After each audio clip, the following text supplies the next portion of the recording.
મહાભારતનું યુદ્ધ થયું, એમાં મહત્વના બે પક્ષો હતા.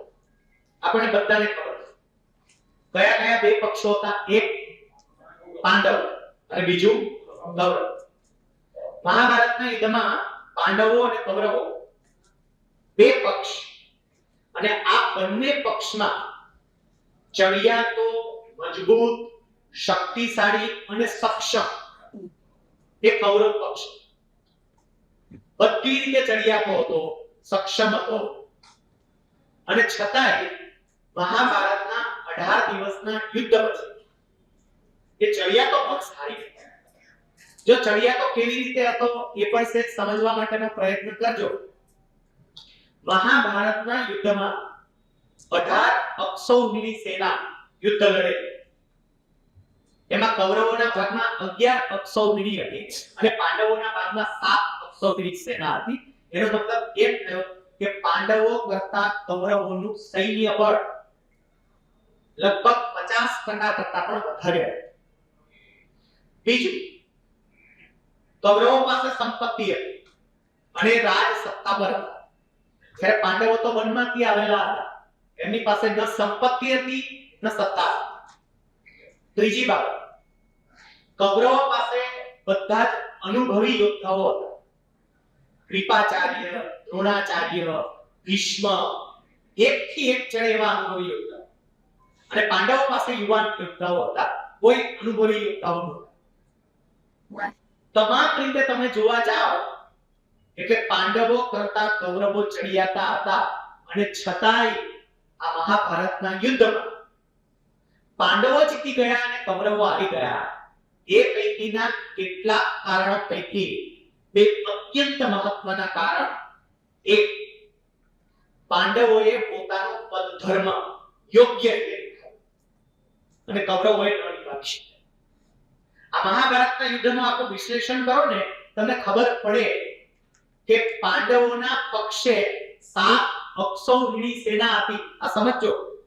અને સાથે 7 અક્ષૌહિણી સેનાની અંદર એક અલગ અલગ સેનાપતિ મૂકેલા હતા. દરેકમાં એક અલગ સેનાપતિ, અને એ જ સેનાપતિ તમામ નિર્ણયો લે. બીજા પૂછવા નહીં જવાય. એ સાથે 7 ની ઉપર સુપર કમાન્ડર તરીકે અર્જુન.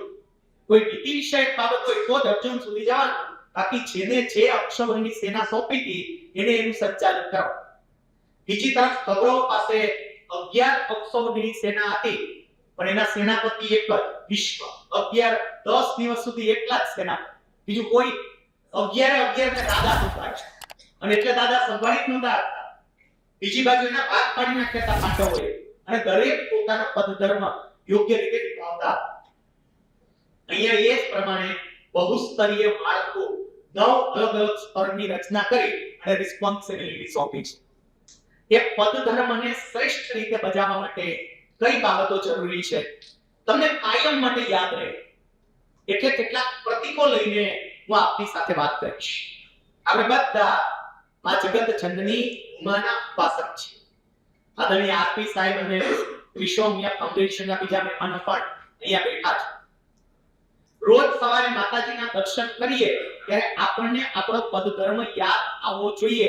એટલે માતાજીને ધ્યાનમાં લઈને પદધર્મ માટેની મહત્વની 5 બાબતો હું તમારી સમક્ષ મૂકીશ.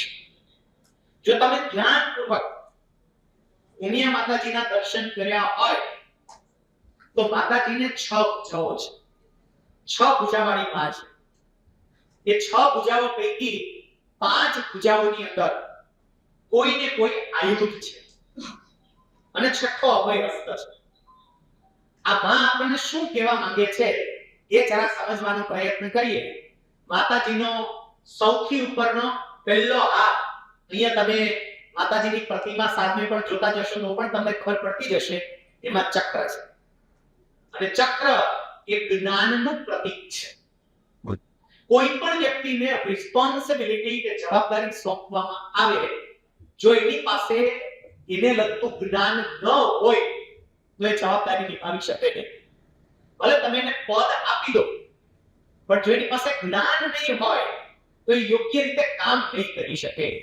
એટલે સૌથી અગત્યની બાબત કઈ આવે? મને જે જવાબદારી સોંપવામાં આવે એના અંગે કોઈ પૂરતું જ્ઞાન પ્રાપ્ત કરો. કદાચ ન પણ હોય, તમારી જે નિયત છે, નિયતના આધારે તમને કોઈ પદ સોંપવામાં આવે, એ પદ વિશેનું મને જ્ઞાન ન પણ હોય, એવું પણ બની શકે, તો હું એ જ્ઞાન પ્રાપ્ત કરું. સરકારમાં તમે જોજો, આપનામાંથી મોટા ભાગનાને અનુભવ હશે કે આઈએએસ ઓફિસર છે, એની સતત અને સતત ટ્રાન્સફર થયા, પણ શ્રેષ્ઠ કામગીરી કોણ કરી શકે? કયા આઈએએસ ઓફિસર સારામાં સારું કામ કરી શકે? તો એને જે રિસ્પોન્સિબિલિટી કે જે જવાબદારી સોંપવામાં આવે છે, એ જવાબદારી કે પૂરી કરતી છે, એ બાબતનું જ્ઞાન ભલે એની પાસે હોય નહીં, પણ પ્રાપ્ત કરે. અત્યારે માની લો કે શિક્ષણ વિભાગમાં સચિવ છે, તો શિક્ષણ વિભાગના સચિવ તરીકે તો રાજ્યના શિક્ષણની બધી કામગીરી સંભાળે, પણ કાર સવારીની ટ્રાન્સફર થાય અને કૃષિ વિભાગના સચિવ બનાવવામાં. હવે ક્યાં શિક્ષણ, ક્યાં ખેતી, બે બાબત અલગ આવી ગઈ, ક્યાં વિદ્યાર્થીઓ, ક્યાં ખેડૂતો. પણ જેવા એ કૃષિ સચિવ બને, એ સાથે કૃષિને લગતા કાયદા, કૃષિને લગતી યોજનાઓ, કૃષિને લગતી બીજી બધી બાબતો, એનો અભ્યાસ ચાલુ કરે. અને એનો અભ્યાસ ચાલુ કરીને એનું જ્ઞાન પ્રાપ્ત કરીને એ ક્ષેત્રની અંદર એવા એક્સપર્ટ બની જાય કે ન પૂછો વાત. પટેલ સમાજના મંદિર આદરણીય કેશુભાઈ પટેલ, ગુજરાત રાજ્યના પૂર્વ મુખ્યમંત્રી છે. કેશુબાપા જોડે લગભગ 2 કલાક મારે બેસવાનું થયું, કારણ કે એટલા લાઈક ઉપર એક પુસ્તક લખવાનું હતું. જ્યારે બાપા આવ્યા હતા એ વખતે રાજકોટની અંદર એમની જોડે 2 કલાક સુધી બેસીને ચર્ચા કરી. જ્યારે પહેલી વખત એ સરકારની અંદર જોડાણા, મુખ્યમંત્રી બન્યા એ પહેલાની વાત કરું છું, બાપાએ જસભાઈ પટેલની સરકાર, અને એમાં જોડાણા એ વખતે આ જરા ઘટનાક્રમ સમજો કે એના અંદર ધર્મનો ખ્યાલ આવે. કેશુબાપાને મત્સ્ય ઉદ્યોગ ખાધો સોંપવામાં આવ્યો, એટલે પછી એમણે તરત કીધું, પણ આમાં મને પાછળીઓમાં ખબર પડે, એટલે આવું ખાતું આપણે કરશું શું? એમ કેશુબાપા કે એ વખતે મને બાપાએ જસભાઈ પટેલ એવું કીધું, જો આ ખાતાકીય અગત્યતા હોય નહીં તો સરકારે રાખ્યું ન હોય, એટલે અગત્યતા તો છે. હવે કેટલી અગત્યતા છે એ જરા તમારે જોવાનું, તમને સોંપ્યું છે. અને પછી કેશુબાપાએ કહ્યું કે એ સમજવા માટેનો ધીરે ધીરે પ્રયત્ન કર્યો. પછી તો બધું કેટલા પ્રકાર હોય છે, માછલાઓના, આ તે કયા પ્રકારની માછલી આવે, શું થાય, બધું સમજી લીધું. પછી સચિવ સાથે ચર્ચા કરતો તો મને એમણે પૂછ્યું કે તમે આનો કઈ માછલીઓનો અભ્યાસ કર્યો છે? પછી મેં આમ તો અભ્યાસ તો કાંઈ નથી કર્યો, પણ માથે આવ્યું ને એટલે પછી મેં આ બાબતમાં જરા ઊંડા ઉતરી અને વ્યવસ્થિત રીતે જ્ઞાન પ્રાપ્ત કર્યું, જેથી કરીને તમે મને ટોપી ન બેસો.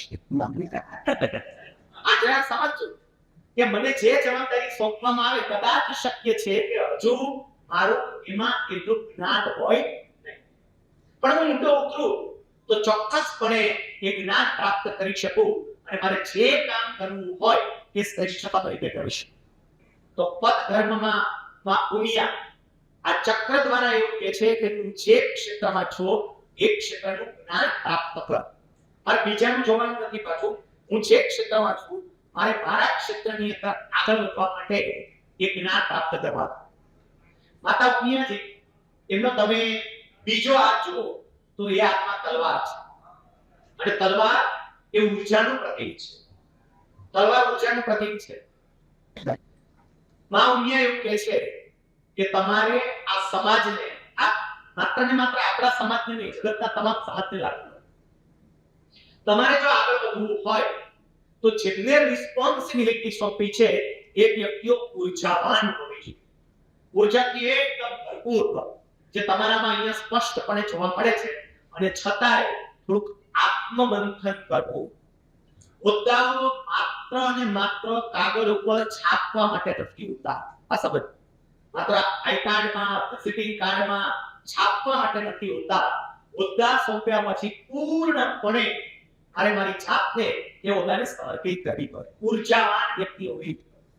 ઉંમરની સાથે કઈ લેવા દેવા નથી. આ સમજ વિશ્વ પિતામહ ઉંમરમાં કેટલા મોટા હતા, પણ એક વખત રિસ્પોન્સિબિલિટી સોંપવામાં આવી પડે કે શરૂઆતમાં કહ્યું પ્રમાણે કાર્ય વહેંચણી ના થઈ એટલે કારણે મુશ્કેલી ઘણી થઈ, પણ દાદાએ એમને જે ફરજો સોંપવામાં આવી તે પૂરી ઉર્જા સાથે કરી. એટલે મારે પૂરી ઉર્જા સાથે કામ કરવાનું રહે. શ્રી અપાંચ એમના જીવનમાંથી આ એક શીખવા જેવું ખરું. એમાંથી એક કામ સોંપવામાં આવ્યું, એક ટાસ્ક આપવામાં આવ્યો. કે તમારે માતા સીતાની શોધ કરવા માટે જવાનું છે. આ જરા સમજવા જેવું છે. જ્યારે હનુમાનજી માતા સીતાની શોધ કરવા માટે જાય છે, એમણે કૂદકો લગાવ્યો અને કૂદકો લગાવીને સમુદ્રને ઓળંગે છે. એ વખતે સૌથી પહેલું રસ્તામાં હનુમાનજીને કોણ મળે છે? આપણામાંથી કોઈ યાદ છે? પહેલી મુલાકાત એ માં સીતા તરફ જાય છે, માં સીતાને શોધવા જાય છે, અને સૌથી પહેલો મુલાકાત હનુમાનજીની કોની સાથે થાય છે? મૈનાક નામના પર્વત સાથે. સુરસા, સિંહિકા અને લંકી એ ત્રણેય પછી આવે, પણ સૌથી પહેલા મૈનાક નામનો પર્વત આવે. મૈનાક પર્વત એ સમુદ્રમાંથી બહાર આવે છે અને હનુમાનજીને એવું કહે છે કે તમે પ્રભુ રામનું કામ કરવા માટે નીકળ્યા છો, તમે માં સીતાની શોધ કરવા માટે જાઓ, તમે થાક્યા છો, તમે અત્યારે હવામાં ઉડી રહ્યા છો, તમને થાક લાગ્યો છે, તમારો થાક ઉતારવા માટે હું આવ્યો છું. આવો, થોડી વાર આરામ કરો, ભોજન ગ્રહણ કરો અને પછી તમે જજો. અને એ વખતે હનુમાનજીને શું જવાબ આપે?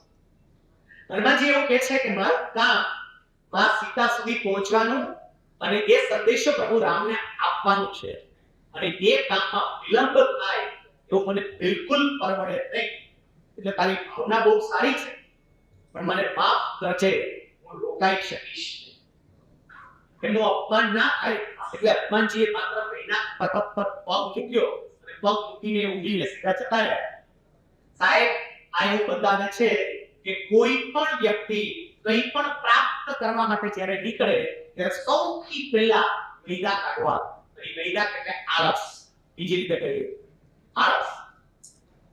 સોંપ્યું હોય કે મીટિંગ આપણે કરવાની છે, જરા પ્લાનિંગ કરો ને, આ અઠવાડિયામાં આપણી મીટિંગ થઈ જાય તો આગળનું કંઈ બધું ચાલે. અને તમે જોજો ઘણી વખત આવું થતું હશે, અંદર દ્રષ્ટિ પણ કરતી જવા, આ અઠવાડિયે આવતા અઠવાડિયે રાખીએ, બાબત ફેર કરી એક અઠવાડિયે શું ખાટું બોલી દે, આવતા અઠવાડિયે રાખીએ. પદ ધર્મ એ છે કે જેમાં એક સેકન્ડનો પણ વ્યય ન જાય. એક સેકન્ડ એટલે એ આળસ છે કે હું આ કામ એક સેકન્ડ પછી કરીશ, એવો વિચાર આવે એ પણ આળસ. પરંતુ જે પ્રમુખ સ્વામી મહારાજનું શતાબ્દી વર્ષ અત્યારે ચાલી રહ્યું છે અને મેં એમના લાઈફ ઉપર એક બહુ સુંદર પુસ્તક લખ્યું છે. એક પ્રસંગ મને બહુ જ ગમે અને એ પ્રસંગ આપણા પદ કર્મને લાગુ પડતો પ્રસંગ છે. પ્રમુખ સ્વામી મહારાજ પર ઘણા બધા લોકો પત્ર લખ્યા અને એ પત્રોના જવાબ આપતા. એટલે એક વખતે બેઠા બેઠા પત્રોના જવાબ આપતા હતા. એમના જે સેવક સંત હોય એ બાજુમાં બેઠા હતા. પત્રોની એક થપ્પી પ્રમુખ સ્વામી મહારાજને આપેલી. એટલે એ શું કરે, એ પેલો પત્ર વાંચે, પત્ર વાંચી અને જે મુદ્દાઓ ટપકાવવાના હોય પત્રના અનુસંધાને એ મુદ્દાઓ ટપકાવે, પછી પેલા સેવક સંતને આપે, એ જવાબ તૈયાર. એટલે પત્ર વાંચે, પેનથી મુદ્દાઓ ટપકાવે, પત્ર વાંચે, પેનથી મુદ્દાઓ ટપકાવે. એની પાસે જે પત્રની થપ્પી હતી એ થપ્પી આખી પૂરી. પત્રની થપ્પી પૂરી થઈ એટલે થપ્પી એક બાજુ મૂકી. પેલી જે પેન હતી એ પેનનું ઢાંકણું બંધ કરવા જતા હતા અને એ વખતે પેલા જે સેવક સંત બાજુમાં બેઠા હતા એને જોયું નહીં કે સ્વામી પેનનું ઢાંકણું બંધ થાય છે. એટલે એને ખાલી એટલું જોઈ લીધું કે પત્રો વંચાઈ ગયા, થપ્પી પૂરી થઈ ગઈ. એટલે બીજી થપ્પી હતી એ તરત સ્વામી તરફ લંબાઈ ગઈ અને એ વખતે સ્વામી પેનનું ઢાંકણું બંધ કરતા જોયું કે થપ્પી મારા તરફ આવે છે એટલે તરત પેનનું ઢાંકણું ખોલી નાખ્યું અને થપ્પી લઈ લીધી.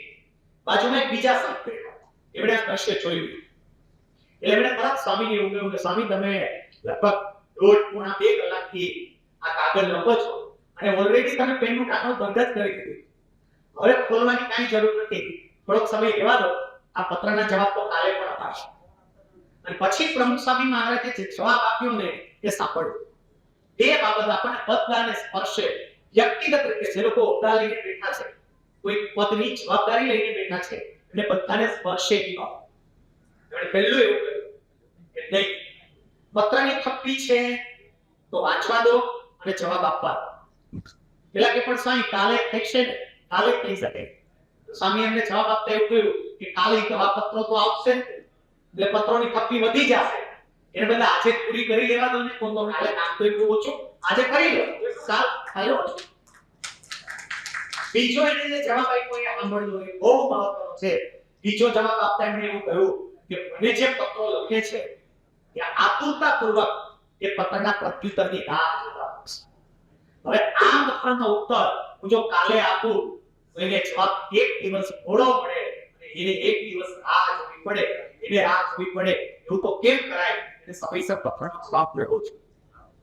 મારે એ જ કેવું છે કે હું કોઈ પદ પર બેઠો હોય અને મારી પાસે જે કંઈ પણ રજૂઆતો આવતી હોય તો પૂરી ઉર્જા સાથે મારે એ રજૂઆતોનો સત્વરે નિકાલ કરવો જોઈએ.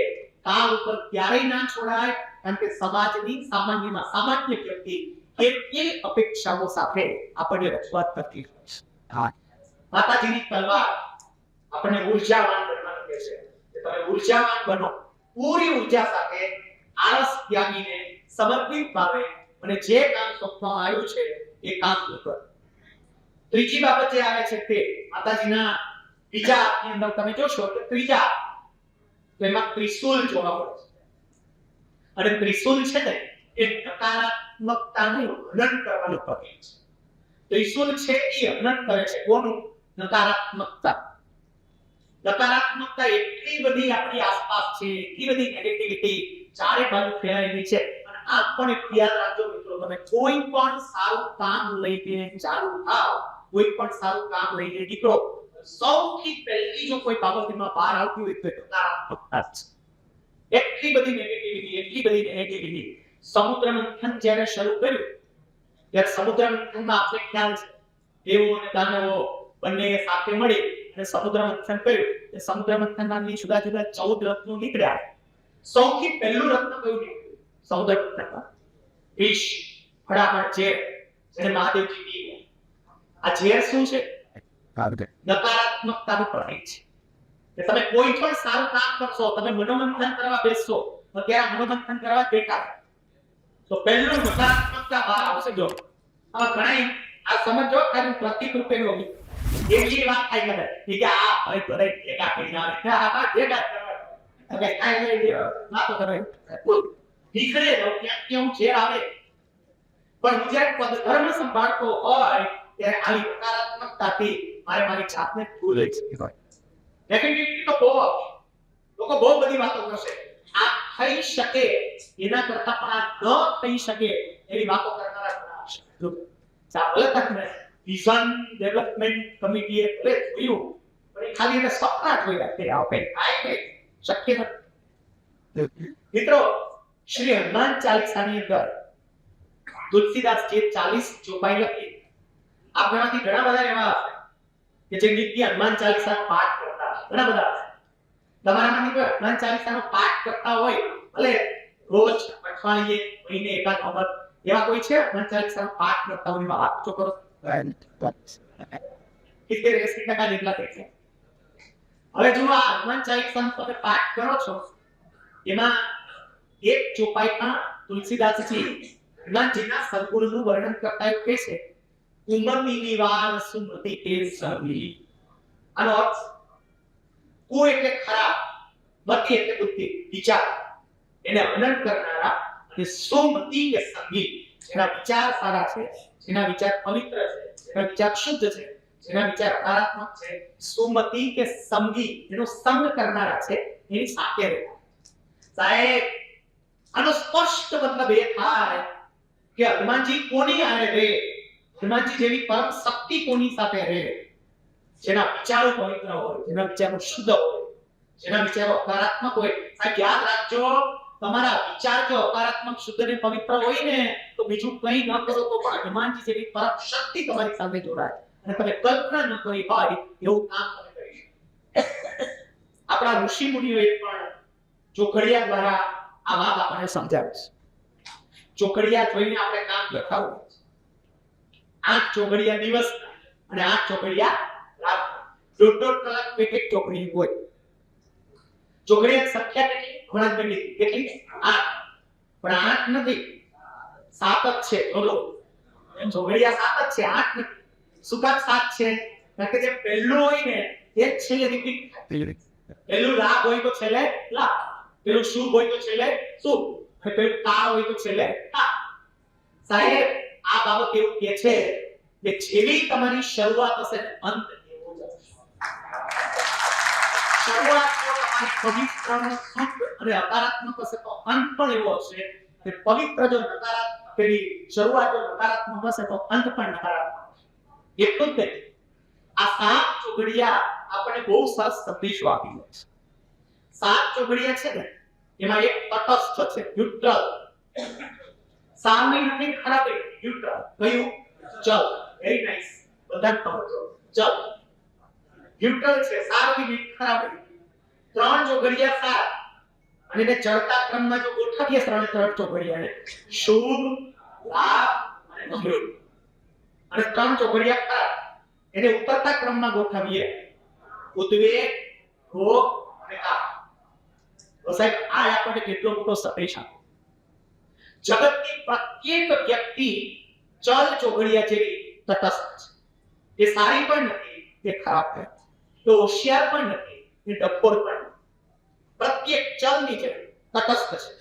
પણ એની આસપાસની વ્યક્તિ અને વિચારો કેવા છે ને એના આધારે કાં તો એની યાત્રા શુભ, લાભ અને અમૃત તરફની હોય અને કાં તો એની યાત્રા ઉદ્વેગ, ભોગ અને કાળ. તમારી આજુબાજુની વ્યક્તિ અને વિચાર કેવા છે એ અગત્યનું છે. જો તમારી બાજુમાં જામવાન જેવી વ્યક્તિ હોય તો એ તમને એક કૂદકો માર, તું જ કૂદકો મારી શકે. બીજું કોણ? કોઈ બીજું કોણ? ચાલ આવ તો આ કામ તારે કરવા. હનુમાનજી કૂદકો મારે લાગે. અને જો તમારી આજુબાજુ શલ્ય જેવી વ્યક્તિ હોય છે, કૌરવોના પક્ષે શલ્યનું કામ શું હતું? રોજ રાત્રે છે આ લોકો યુદ્ધની વ્યૂહરચના કરવા માટે ભેગા કૌરવ યુદ્ધની વ્યૂહરચના ભેગા કરવા હતા. વ્યૂહરચના નક્કી કરે, શલ્ય ઉભા થાય પછી એમ કે ઊંચી વાતો ચાલે પણ આપણે તો કેમ પહોંચી વળશું, એને તો આ કર્યું છે બધા ગીલા. બીજે દિવસે યુદ્ધમાં ગીલા છે.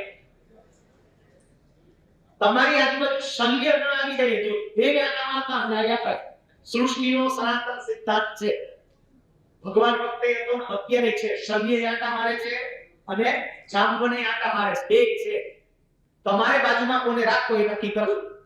જો શલ્ય તમારી બાજુમાં હશે તો લીલા તપ પડ્યા, જો તમારી બાજુમાં જાંબન હશે ને તો તમારી શક્તિઓને પૂર્ણપણે ઉજાગર કરશે. એવી વ્યક્તિઓને બાજુમાં રાખવી જે તમારામાંથી બેસ્ટ બહાર કાઢી શકે, સ્ટ્રેસ બહાર કાઢી શકે. અને સ્ટ્રેસ બહાર કાઢી શકે બાજુ બ્રેક કરે ને જાત જાતનો સ્ટ્રેસ દેખાય. અહીંયા આ આપણને માતાજી ત્રિશુલ દ્વારા એ કહે છે કે નકારાત્મક બાબતોથી તમારી જાતે તો તમે તમારા પગ ધર્મને ભાગી શકો.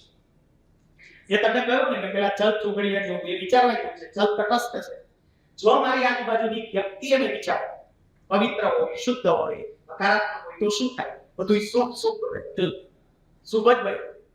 પછી લાભ ચાલુ, તમામ પ્રકારના લાભ થયો. સંબંધોમાં લાભ, સેવામાં લાભ, સંપત્તિમાં પણ લાભ, બધામાં લાભ.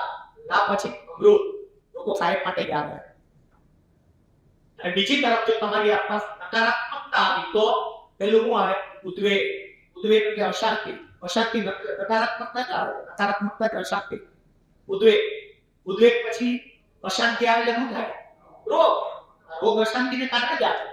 બીજી લહેરમાં તમે જોયું ઘરે જઈ આઘાત થઈ ગયા, હોસ્પિટલમાં જઈ વયા કેમ કે અશાંતિ એ તમને તરત જ પાડી દે, રોગ લાવે. રોગ છે ખતમ થઈ ગયો. માટે હંમેશા હું કોઈ પદ લઈને બેઠો હોય તો મારી આસપાસની વ્યક્તિ અને વિચારો હકારાત્મક હોય. માતાજી ત્રિશુલ નકારાત્મકતાને દૂર કરવાનો આપણને સૌને સંદેશો આપે છે. માતાજીના ચોથા હાથની અંદર જે આવેલું છે એ છે તમે જો ચોથા હાથમાં માતાજીના ઢાલ છે. અને ઢાલ છે એ રક્ષણનું પ્રતીક છે. હું રક્ષણ કરીશ મારા સમાજ, જે પદ આપ્યું છે મારા સમાજનું રક્ષણ કરીશ. કઈ બાબતોથી? એવી બાબતો કે જે બાબતો મારા સમાજના ભવિષ્ય સાથે ચેડા કરનારી હોય એવી બાબતોથી મારા સમાજનું રક્ષણ. એક અત્યંત મહત્વની બાબત સનાતન ભૂમિ બહુ જરૂરી, જેની બપોર પછીના સેશનમાં આપણે ડિટેલમાં ચર્ચા કરવાની છે. મારે ભવિષ્યને ધ્યાનમાં લઈ અને મારા સમાજનું પૂર્ણપણે રક્ષણ થાય એ પ્રકારનું યોગ્ય આયોજન કરતી. સાહેબ, અમુક દેશો પરથી પણ તમે આ શીખી શકો. બીજા વિશ્વયુદ્ધ વખતે જાપાનના હિરોશીમા અને નાગાસાકી બંને શહેર પર જગતમાં પહેલી વખત અણુબોમ્બનો ઉપયોગ થયો. સંપૂર્ણપણે દેશ નાબૂદ થઈ ગયો. અત્યારે તમે એક જાપાનની સ્થિતિ આ વિચારવા જેવું. આવું કેમ બને? માત્ર 75 વર્ષના ગાળામાં એક જાપાન પાછું બેઠું થઈ જાય. એક બાજુ અમેરિકા કે અમે વિશ્વગુરુ, બીજી બાજુ રશિયા કે અમે વિશ્વગુરુ. જાપાન કશું બોલ્યા વગર સિદ્ધ કરે કે અમે વિશ્વગુરુ. ટેકનોલોજી તરીકે દરેક કે એની પાછળ કારણ આ છે કે પ્રત્યેક વ્યક્તિ પોતાના દેશનું રક્ષણ કેવી રીતે થાય એ હંમેશા ચિંતન. પોતાના દેશની ઉપર કોઈ આપત્તિ ન આવે એના માટેની પૂરતી તકેદારી આપે. મેં એવું સાંભળેલું છે, સાચું હોય કે ખોટું એ ડોન્ટ બહુ સ્પષ્ટપણે કહી દીધું, પણ મેં એવું સાંભળેલું છે કે જ્યારે આપણો કોઈ એક ભારતીય જાપાનની યાત્રાએ ગયો અને જાપાનની યાત્રાએ ગયો ને એ વખતે પોતાની સાથે અથાણું લઈ ગયો છે. આ તો ગુજરાત અથાણું વગર તો આવે કેવી રીતે? એટલે આપણે અથાણું લઈ ગયો છે અને ત્યાં એરપોર્ટ પર જે બધું ચેકિંગ ચાલતું એમાં જોયું કે આપણે આ શું લઈને આવો અથાણું છે. એટલે પેલી વ્યક્તિએ જરા આમ ટેસ્ટ કર્યો છે, ટેસ્ટી, અને પછી એને આખી બોટલ છોડાવી તોડી. મેં તોડી તમે લઈ જઈ શકો અને લઈ જઈ શકો એટલું નહીં, અહીંયા થોડી હવે 10-20 ડીશ હોય. આદેશ પ્રમાણે બધું થયું. પછી પેલી વ્યક્તિ આ ગુજરાતીએ પૂછ્યું, તમે થોડાક શું કામ? એમણે બહુ સરસ જવાબ આપ્યો. It was very tasty. બહુ ટેસ્ટી.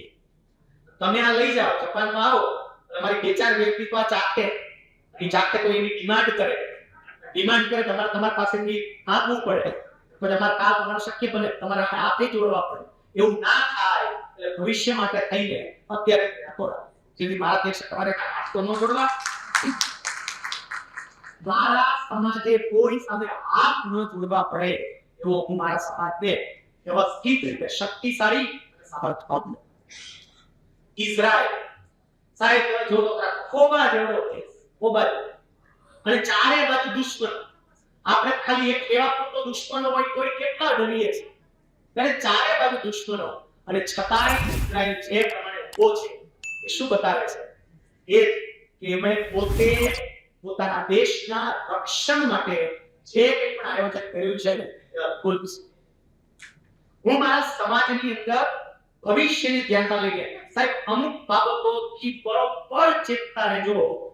આપણી યુવા પેઢી વ્યસન દ્વારા આપણા સંસ્કારોને ખોઈ ન બેસે એ ધ્યાન રાખવું બહુ જરૂરી છે. કારણ કે સત્તા અને સંપત્તિ આવે એટલે સંસ્કારો નાશ પામે. સત્તા અને સંપત્તિ આ બંને એવી છે, જેમ જેમ સંપત્તિ વધતી જશે ને એ પ્રમાણે સંસ્કારો નાશ થતા જશે. જો ધ્યાન નહીં રાખીએ તો માતાજી એવું કે છે આ ઢાલ દ્વારા કે તમે બધા આ શ્રી સમાજના વડીલો છો અને તમે ઢાલ લઈને બેસજો તમારી નવી પેઢીનું રક્ષણ કરવા. દરેક બાળકની અંદર એવી અસ્મિતા પ્રગટાવજો કે સમાજ અને રાષ્ટ્ર માટે ચિંતન કરતો થાય. સ્વામી રામતીર્થ જ્યારે જાપાનના પ્રવાસે ગયા, એક વિદ્યાર્થીને આ બહુ સરસ પ્રસંગ, શાળામાં ગયા વિદ્યાર્થીને મળ્યા અને વિદ્યાર્થી જોડે વાર્તાલાપ કરતા. પછી સ્વામી રામતીર્થ એમને પૂછ્યું કે તારા આરાધ્ય દેવ કોણ છે?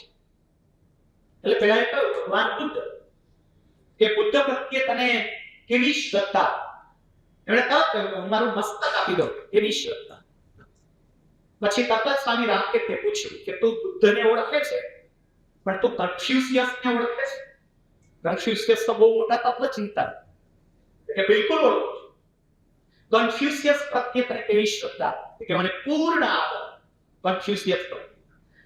બુદ્ધ અને કન્ફ્યુશિયસ માટે તું શું કરી શકે? એ વખતે પેલો વિદ્યાર્થી એવું કહે છે હું મારું સર્વસ્વ બુદ્ધ અને કન્ફ્યુશિયસને અર્પણ કરું, કારણ કે બુદ્ધ મારા આરાધ્ય દેવ છે અને કન્ફ્યુશિયસ વિચારોના પ્રદાતા છે. સામે સ્વામી રામદેવ કવિને પ્રશ્ન પૂછે છે કે આ કન્ફ્યુશિયસ અને બુદ્ધ બંને જાપાન પર ચડાઈ કરવા માટે આવે, જાપાન પર ચડાઈ કરવા માટે આવે, શસ્ત્ર સરંજામ લઈ બુદ્ધ કન્ફ્યુશિયસ બન. એ વખતે તેનો મહારાજ જવાબ આપે છે, ભૂલી જાઓ કે મારા ઈષ્ટદેવ છે, વિચારોના પ્રદાતા છે, બંનેને મસ્તક આપી, બંનેનો મસ્તક આપી. તમે વિચાર કરજો, એનામાં જે અસ્મિતા હશે કેવી અસ્મિતા હશે. આપણે આરાધ્યની પેલી નથી કરતા, પણ એમાં અસ્મિતા કેવી હશે કે મારો રાષ્ટ્ર મારા માટે સર્વસ્વ, કે મારો સમાજ મારા માટે સર્વસ્વ. એ ભાવના જ્યારે આવે એ આ ઢાલ દ્વારા અવનિયજી આપી શકે છે. માતાજીનો પાંચમો હાથ, અને પાંચમા હાથમાં છે પદ્મ પુષ્પ છે, કમળનું પુષ્પ. અને પુષ્પ પણ જે માતાજીએ રાખ્યું છે કમળનું પુષ્પ એકદમ કોમળ. આ પુષ્પ શેનું પ્રતીક છે? એ પ્રેમનું પ્રતીક છે. પદ ધર્મ નિભાવવો હોય તો સમજો, સાચો પદ ધર્મ સત્તાથી નહીં, સ્નેહથી નિભાવાશે. સત્તાથી સ્નેહ, પ્રેમ. પ્રેમથી તમે એટલું મોટું પરિવર્તન લાવી શકશો કે તમે કલ્પના પણ નહીં કરી હોય. એક સામાન્ય ઉદાહરણ તમને આપું. કેન્યાની અંદર બોબ મંડ્રો કરીને એક ફૂટબોલ પ્લેયર એક્ચ્યુઅલી યુરોને પણ રિપ્રેઝન્ટ કરતા હતા. અને બોબ મંડ્રો એક વખત પોતાની કારમાંથી પસાર થતા હતા. એક બહુ મોટી ઝૂંપડપટ્ટી, પથારે ઝૂંપડપટ્ટી, આપણી બોમ્બેની ઝૂંપડપટ્ટી એમની પાસે સામાન્ય કહેવાય. અને કેટલાક યુવાનો ત્યાં પેલો કાપડ જે હોય કાપડનો દડો કરી અને એનાથી ફૂટબોલ રમતા. એટલે બોબ મંડ્રો આ જોયું. એને બીજું કંઈ કામ નહોતું, યુવાનો કંઈ ભણતા નહીં, બીજું કંઈ કરતા નહીં, રમે એકદમ દારૂ જે કંઈ પણ મળે પીવે તો જુગાર. બોબ મંડ્રોએ જોયું કે આ છોકરાઓ ફૂટબોલ રમે છે, પણ જે બોલ છે એ તો કાપડ. એ તરત જ એમની પાસે ગયા, ગાડી ઊભી રાખી. ગાડી ઊભી રાખીને એમની પાસે જે યુવાનો હતા ને એ યુવાનોને પોતાની નજીક બોલાવે. નજીક બોલાવીને કીધું, તમે શું કરો છો? અમે ફૂટબોલ રમીએ છીએ. ફૂટબોલ આવો તો પોતાની કારણે ફૂટબોલ રાખેલો છે. ફૂટબોલ લાવ્યા, ફૂટબોલ લાવી અને બતાવ્યો તો આ લઈ દે, આ શબ્દ તમે રમો છો, આવું ના ચાલે. એ તારું બોલા કે બધા ક્યાં કરો. અને પછી આ બહુ ચલો હું તમને ફૂટબોલ લાવ્યો, બસ જેટલા ફૂટબોલની જરૂર પડે એ હું તમને વ્યવસ્થિત રીતે શીખવાડું, પણ મેદાન તૈયાર કરવાની જવાબદારી તમારી. જે બીજું આ બધું દેખાય છે બધું વાત છે, બધું સફળ કરો. યુવાનો નાખીએ બધા વ્યવસ્થિત રીતે આપણું મેદાન પર રહી. બહુ મંડળોએ એને ટ્રેનિંગ આપવા ચાલુ કરી. પછી એમને નવી બાબતો રહી કે એકદમ કોઈ ટ્રેનિંગ નહીં, આ ટ્રેનિંગ ના હોય તો ભણેલા હોય બાકીના એને કારણે લોકો ભણવા માંડ્યા. યુવાન ધીમે ધીમે ધીમે ધીમે આ પથારે ઝૂંપડપટ્ટીને પથારે ફૂટબોલ ક્લબની અંદર કન્વર્ટ કરી નાખી. અને સાહેબ પછી તમે જરા વિચારો કે એમણે માત્ર 5 વર્ષ પછી જે નેશનલ લેવલની ફૂટબોલની ટીમ હતી એ ટીમની અંદર તમામ ખેલાડીઓ પથારે ફૂટબોલ ક્લબના ખેલાડીઓ ત્યાં સુધી પહોંચાય કે